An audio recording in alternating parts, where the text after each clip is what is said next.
안녕하세요. 법무법인 성지 파트너스입니다. 대한민국에서 부부가 별거에 이르게 되는 이유는 굉장히 많습니다. 자녀 교육 및 직장 때문에 주말 부부가 갈수록 증가하고 있다고 합니다.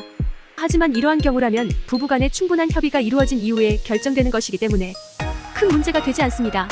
반면에 일방이 부부싸움 끝에 집을 나감으로써 별거에 이르는 것은 추후 이혼 소송 시에 문제를 유발할 수 있습니다.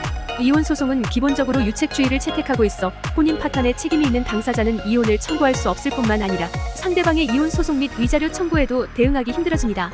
특히 먼저 집을 나가 장기간 별거에 이른 경우라면 재판부는 집을 나간 배우자에게 혼인 파탄의 책임이 있다고 보는 편입니다. 이에 상대 배우자는 악의적으로 유기한 책임을 물어 이혼 소송을 제기할 수 있을 뿐만 아니라 위자료도 청구할 수 있습니다. 그러나 상대 배우자에게도 큰 잘못이 있어 별거의 원인이 제공되었다면 먼저 집을 나왔더라도 소송에서 불리하지만은 않습니다. 실제로 대법원은 유책주의의 예외 사유를 확대하여 장기간 별거한 부부의 이혼을 인정한 사례도 있습니다. 부부가 11년간 별거함에 따라 한쪽 배우자는 사실혼관계를 형성하고 각자 독립적인 생활을 갖기에 이르러 이미 혼인관계가 회복되기 어렵다고 판단되었기 때문입니다. 이에 대법원은 민법 제840조 제6호에 따라 혼인을 계속하기 어려운 중대한 사유가 있다고 보아 먼저 집을 나갔음에도 불구하고 원고의 이혼 청구를 받아들였습니다. 이혼 소송을 제기하고 싶으나 이혼 전별거로 소발의를 하고 계시다면 변호사와의 심도 깊은 상담을 통하여 소송 방향을 강구해보는 것이 좋겠습니다. 배우자의 참을 수 없는 행동에 가출했다면 이혼 전별거로 무조건 집을 나간 이에게 책임을 묻는 것은 위험합니다. 가정폭력에 노출되었거나 배우자나 배우자 또는 직계존속에게 심한 학대 및 모욕이 있어 집을 나올 수밖에 없는 상황도 있기 때문입니다. 법무법인 성지 파트너스 가사전담팀에 일찍이 상담을 문의한 의뢰인에게는 가정폭력에 대한 사전적인 법적 조치를 통하여 이혼 전별거 문제로 소송에서 불리함이 없도록 도와드리고 있습니다. 하지만 이미 가출하였거나 별거에 이른 상태에서 저희 법인을 찾아온 의뢰인분들에게는 별거의 원인을 신중히 파악하고 다른 방향을 제시해드립니다. 특히 별거에 이른 상태라면 상대 배우자도 소송에 대비하기 위하여 이혼 전문 변호사의 조력을 받을 수가 있는데요. 변호사의 조언을 들은 배우자들은 의뢰인에게 갑작스럽게 사과하며 혼인관계를 잘 유지해보자는 식으로 문자를 보내고는 합니다. 이는 소송 시에 혼인관계를 유지하려고 노력한 배우자가 더욱 유리하다는 점을 이용한 것일 수 있습니다. 이때 감정적으로 잘못 대응한다면 이혼 전별거 문제로 소송에서 불리해질 수가 있습니다.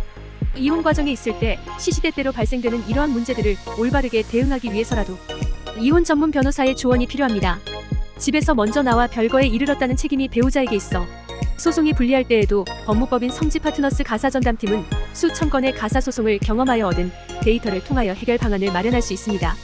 다음의 사례를 확인하여 주십시오. 배우자의 외도와 무분별한 사치로 가출한 원고. 공무원인 A씨는 아이를 출산한 후 전업주부가 된 배우자 B씨를 배려하려고 노력하였습니다. 그러나 B씨는 아이를 어린이집에 보내놓고 같은 아파트 단지에 사는 엄마들과 어울리면서 달라지기 시작하였습니다. 어느 날은 아이가 아파서 어린이집 선생님이 수차례 연락을 하였는데 받지 않아 A씨가 반차를 내고 아이를 돌보기도 하였습니다. 이때 B씨는 육아 스트레스가 심해서 잠시 기분 전환을 하러 엄마들과 나갔다 왔다고 하였습니다. 그런데 이후에도 이러한 일들이 반복되었습니다.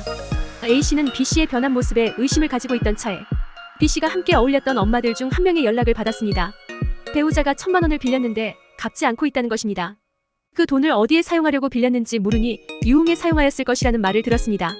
알고 보니 그동안 B씨는 엄마들과 남성 호스트를 불러 어울려왔습니다.